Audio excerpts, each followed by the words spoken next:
Welcome to a new day of truth and awakening. And thank you all for tuning in to another edition of the original histories of Africa and migrations of the ancient world. I am your King and Royal Majesty, Pharaoh Mitzrayim, historical researcher, geographer, and the voice of truth. And today I will be teaching on the subject, the Biblical Hamites, Indigenous Africans or Caucasian foreigners. But before we get started, be sure to look below, subscribe to this channel, and like and share this video. Thank you. When it comes to the Biblical Hamites, there are many theories put forth concerning their origins and territory. One theory says that the territory of the Hamites applies only to the narrow regions along the Nile River. But those who make this claim are confusing the vast land of Ham, which is the continent of Africa, with the sons of Ham, Cush and Mizraim, which is modern-day Ethiopia, Sudan, and Egypt.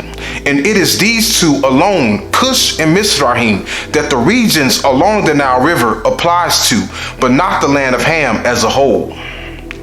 And then there's a theory that says the Hamites were a race of Caucasian foreigners who migrated from the Mesopotamia region into Africa. But what if I told you, when we take a closer look into the main source, which is the book of Genesis in the Bible, we will start to see a different picture being painted that says otherwise. And truth be told, the land of Ham, Cush, and Mizraim was always in Africa long before the Bible was even written, and that we will prove. So without further ado, let's show the source, analyze it, and reveal the truth to the question, were the Hamites indigenous Africans or Caucasian foreigners? No more waiting for the truth. Let us now begin our lesson and focus on the date when the Bible was written. And according to the Bible itself, the first 5 books of the Bible was written by a man named Moses, who is dated to the 13th century BCE. But truth be told, the Bible could not have been written by this Moses. And the strongest proof of this is the death of Moses mentioned in the book of Deuteronomy, chapter 34, verse 5, when it says, "So Moses, the servant of the Lord, died there in the land of Moab, according to the word of the Lord." So being that the death of Moses is mentioned in the Bible, proves that it is impossible for the Bible to have been written by Moses, because Moses could not have written down his own death.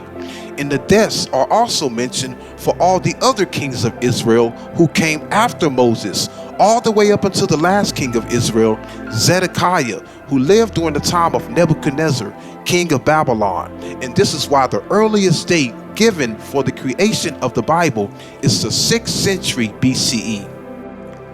Let us now go to the book titled The Bible Unearthed, written by Israel Finkelstein, who is the leading archaeologist for excavations in Israel and also a native born of Israel.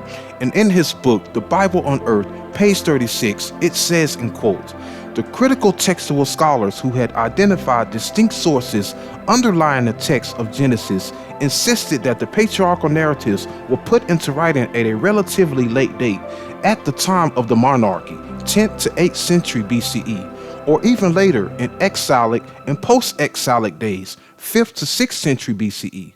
The biblical story should thus be regarded as a national mythology with no more historical basis than the Homeric saga of Odysseus' travels or Virgil's saga of Aeneas' founding of Rome." As we just witnessed, an archaeologist native born to Israel telling us not what we want to hear, but telling us the truth about his own native born country of Israel, and agrees that the Bible was written no earlier than the 6th century BCE. But there's also another problem, and problem is there are no primary sources or manuscripts that dates to the 6th century BCE for the Bible. So, question is, what is the earliest, most ancient, complete Bible we know of today? And answer is the Codex Sinaiticus, which is dated to the 4th century AD, some 1600 years ago from now, and 1000 years after the 6th century BCE. So, Being that the earliest date for the creation and writing of the Bible can go no further back than the 6th century BCE, and being that the earliest date for any written manuscript of the Bible can go no further back than the 4th century AD, then what does that mean for these words mentioned in Genesis 10 verse 6 when it says in the King James Bible written in 1611 AD, Genesis 10 verse 6 in quotes, "And the sons of Ham, Cush and Mizraim and Phut and Canaan." Based on what we just read, let us now focus on these words, Ham, Cush, and Mizraim. And the question that has to be answered is, are these words mentioned in any other written historical primary sources that predates the creation and writing of the Bible? And the answer is yes. But let us now focus on the origins and etymology of this word Ham, mentioned in the book of Genesis chapter 10.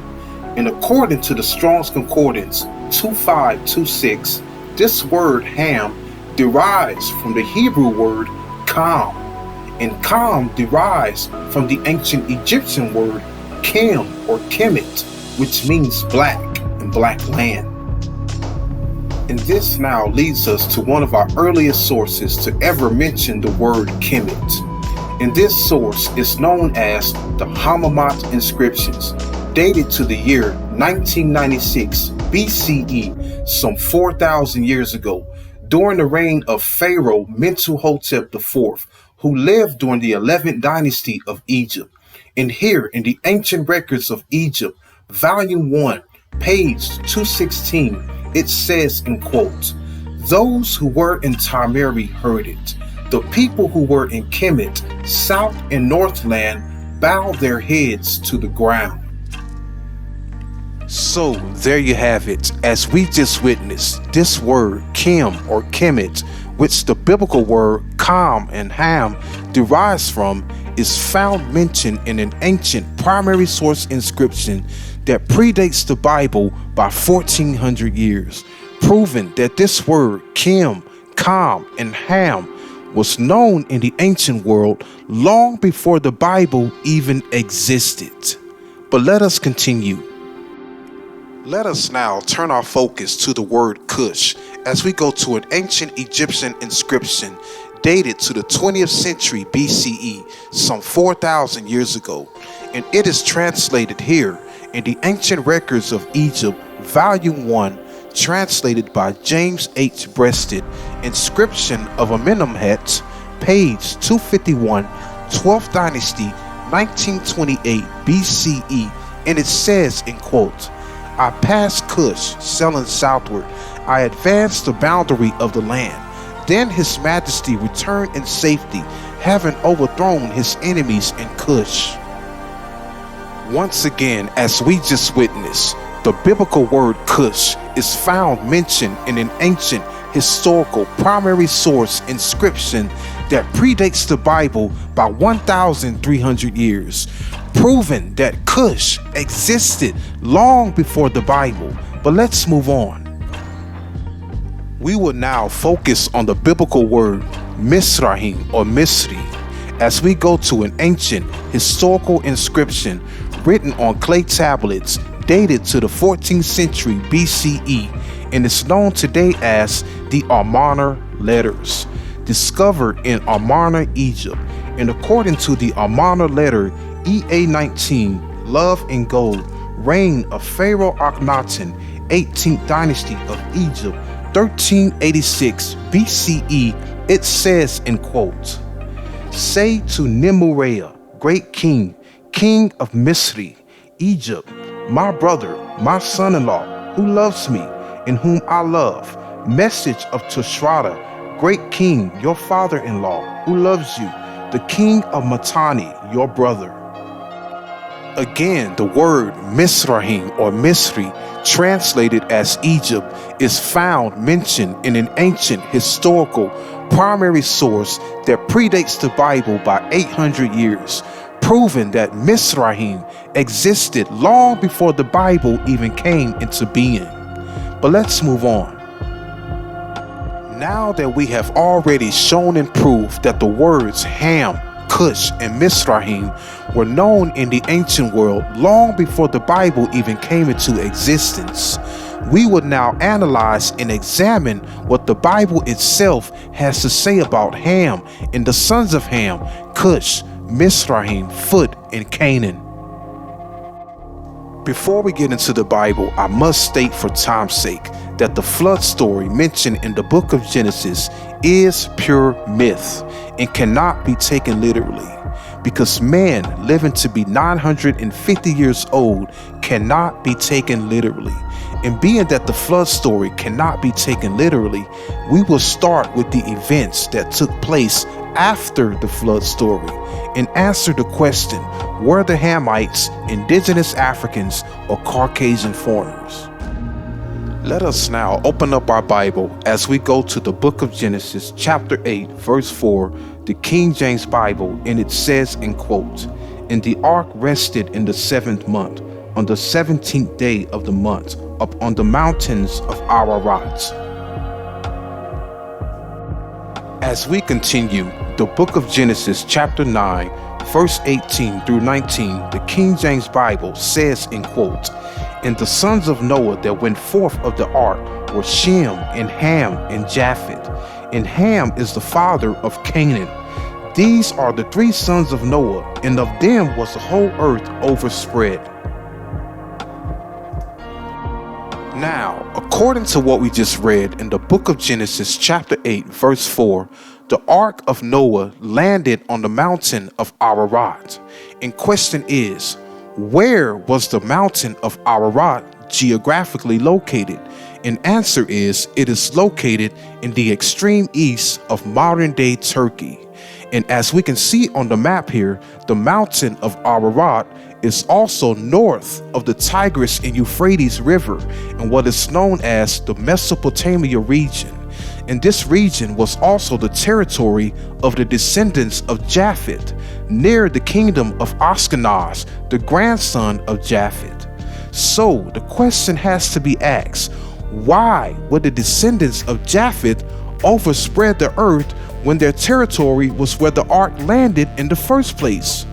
Could this mean that they were already there long before this flood and long before this so-called spreading of the earth? Seems like that's the case to me. But let's continue. But let us now briefly focus on Genesis chapter 9, verse 18, verse 24 and 25, when it says, "Ham is the father of Canaan. And Noah awoke from his wine and knew what his younger son had done unto him. And he said, Cursed be Canaan, a servant of servants shall he be unto his brethren." Now, the question has to be asked, how all of a sudden Ham becomes Canaan? And now Canaan is the brother of Shem and Japheth instead of Ham. Could this indicate that the land of Canaan and the land of Ham was already settled as a nation long before this flood and long before this so-called spreading of the earth? Seems like the case to me. But let's move on. But let us now focus on the last verse of Genesis chapter 9, when it says in Genesis chapter 9, verse 29, "And all the days of Noah were 950 years, and he died." Now, the question has to be asked, how could Noah live to be 950 years old and only give birth to 3 children, Ham, Shem, and Japheth? And we know that it is impossible for mankind to live up to 950 years old. So, could this indicate that Noah was not actually a man or a human being, but he was in fact a deity that is associated with the water, such as the waters of the flood and the watering of the garden? And could this also indicate that his sons, Ham, Shem, and Japheth, were not men, but were in fact land masses inhabited and settled by nations long before this flood and long before this spreading of the earth? Seems like the case to me. But let's move on. We will now turn our focus to the book of Genesis chapter 10, verse 1 and verse 6. And it says in Genesis 10, verse 1, "Now these are the generations of the sons of Noah, Shem, Ham, and Japheth, and unto them were sons born after the flood." Genesis chapter 10, verse 6, "And the sons of Ham, Cush, and Mizraim, and Phut, and Canaan." So now, the question has to be answered. What is the book of Genesis chapter 10, verse 6 is saying when it says the sons of Ham were Cush, Mizraim, Phut, and Canaan? And answer is, it is literally saying that Cush, Mizraim, Phut, and Canaan were the sons of Africa, because Ham and Africa is one and the same, and the land of Ham is Africa. And the Cushites of Cush, and the Egyptians of Mizraim, and the Libyans of Phut, and the Canaanites of Canaan were indigenous sons of Africa, meaning they did not come from anywhere else. And this is what Genesis chapter 10, verse 6 is saying. And as we can see on the map here, in the beginning, before Cush, Mizraim, Phut, and Canaan, Africa, the land of Ham, was inhabited and settled by Hamites, indigenous to Africa. And later on, the kingdoms of Cush that became the Cushites, and the kingdom of Mizraim that became the Egyptians, and the kingdom of Phut that became the Phutites or the Libyans, and the kingdom of Canaan that became the Canaanites, were all founded by Hamites indigenous to Africa. And this is the God-honest truth. As we continue, we will now focus on the book of Genesis, chapter 10, verse 20 and verse 32. And it says, in quote, "These are the sons of Ham, after their families, after their tongues, in their countries, and in their nations." Genesis chapter 10, verse 32. "These are the families of the sons of Noah, after their generations, in their nations, and by these were the nations divided in the earth after the flood." As we just witnessed, the book of Genesis chapter 10, verse 20 and 32 clearly states that the sons of Ham, the Hamites, were settled in their countries and in their nations. But there's one word missing here. Can you guess what it is? The word missing is migration. We hear nothing of a migration of the Hamites coming from anywhere, but the book of Genesis 10 and 20 clearly states that the Hamites were born in their countries and settled in their nations. And we also hear nothing of a overspreading or scattering of the earth. And this also debunks the myth that the Hamites were a race of Caucasian foreigners who came from Mesopotamia into Africa. Because in order to prove a Caucasian origin for the Hamites, you will have to show in Genesis chapter 10 a migration coming from Mesopotamia into Africa. But the migration is not there. And this is the same lie that gave rise to the myth that the ancient Egyptians were of the Caucasian race. But now we know this myth is not supported by the Bible. But the Bible does support the fact that the Hamites were indigenous to Africa, the land of Ham. And on this matter, I arrest my case. But let's continue. Let's now focus on the book of Genesis chapter 11, verse 1 and 2. And it says, in quote, "And the whole earth was of one language and of one speech. And it came to pass as they journeyed from the east that they found a plain in the land of Shinar, and they dwelt there." According to what we just read, the book of Genesis chapter 11, verse 1 and 2 mentions the very first migration in the Bible. But let's keep in mind, this migration took place after the sons of Noah and the sons of Ham settled in their countries and in their nations. But there's a problem with this migration, and problem is the book of Genesis 11:2 does not say who journeyed from the east and settled in the land of Shinar. All it says is they, and we have no idea who they are. And if we can figure out who these people were that scattered the earth, then we will know who the actual people are that's connected to this Noah's flood story. But let's continue. Let's now focus on the book of Genesis, chapter 11, verse 4, 5, 8, and 9. And here in Genesis 11, verse 4, it says in quote, "And they said, Go to, let us build us a city and a tower whose top may reach unto heaven, and let us make us a name, lest we be scattered abroad upon the face of the whole earth." Genesis 11, verse 5, "And the Lord came down to see the city and the tower which the children of man builded." Genesis 11, verse 8, "So the Lord scattered them abroad from thence upon the face of all the earth, and they left off to build the city."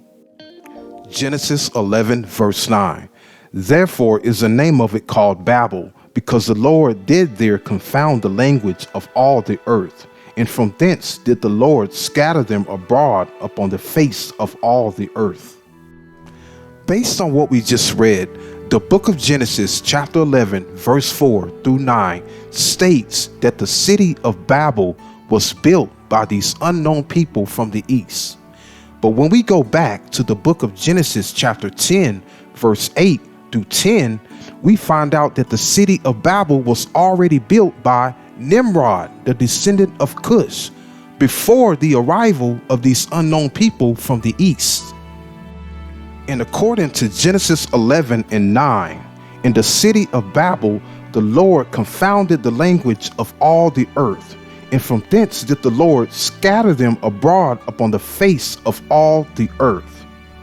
Now, pay close attention to what is being said here, because the Bible is applying all the earth to the city of Babel alone. And if all the earth is the city of Babel, then that means the scattering of the earth didn't get very far. And this is why the Bible does not say where they were scattered to. So far, we don't know who these people were, and we don't know where they were scattered to. But let's continue. Let's now focus on the next verse, Genesis chapter 11, verse 10, the King James Bible, and it says in quote, "These are the generations of Shem. Shem was 100 years old and begot Arphaxad 2 years after the flood." According to what we just read, thanks to Genesis 11, verse 10, we now know who these unknown people were that journeyed from the east and settled in the land of Shinar. And these people were none other than the descendants of Shem. And it is these descendants of Shem that the Noah's flood story applies to. And why? Because only the descendants of Shem are mentioned migrating and scattering the earth. But that still leaves the question, why was Ham included in the flood story, although the sons of Ham did not migrate from anywhere? That we shall find out now. As we continue, let's now skip down to Genesis chapter 11, verse 31, the King James Bible, and it says in quote, "And Terah took Abram his son, and Lot the son of Haran his son's son, and Sarah his daughter-in-law, his son Abram's wife, and they went forth with them from Ur of the Chaldees to go into the land of Canaan, and they came unto Haran and dwelt there." Genesis 11:32, "And the days of Terah were 205 years, and Terah died in Haran." Genesis chapter 12, verse 5 and 6, "And Abram took Sarah his wife, and Lot his brother's son, and all their substance that they had gathered, and the souls that they had gotten in Haran. And they went forth to go into the land of Canaan, and into the land of Canaan they came. And Abram passed through the land unto the place of Shechem, unto the plain of Moreh, and the Canaanite was in the land. Now the truth has come to light. And according to the book of Genesis, chapter 11, verse 32, to Genesis chapter 12, 5 and 6, this is the very first true migration and scattering of the earth mentioned in the Bible, because now we know who the people were and where they went. And the people were none other than Abram and his family. And the places where they went was from Ur of the Chaldees in the land of Shem to the land of Canaan and Egypt in the land of Ham. And this is the only reason why Ham was added to the flood story, because the descendants of Shem migrated into the land of Ham, and therefore Ham became associated with Shem. And because of this, Ham became associated with the Noah's flood story, which was originally applied to Shem.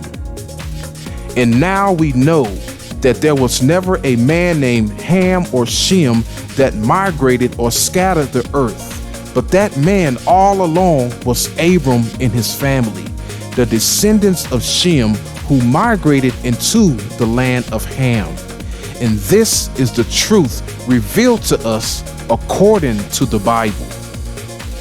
So there you have it. When the source is brought forth, the truth comes out. And when the source is present, the truth cannot be denied. And truth is, the Bible says nothing of a man named Ham or any descendants of Ham coming into Africa from anywhere.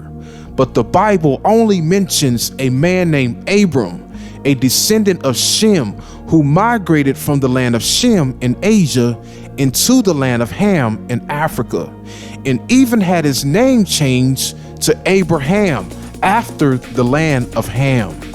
And the lie that the ancient Egyptians were of the Caucasian race should have never been told. But now we can finally answer the question: were the Biblical Hamites indigenous Africans or Caucasian foreigners? And answer is, the Biblical Hamites were indeed indigenous Africans according to the Bible. And on this, I conclude. So there you have it. What did we learn today? We learned that according to the Bible, a migration never took place for the Hamites, aka the Africans. But the Bible does say that the Hamites were the indigenous sons of the land of Ham.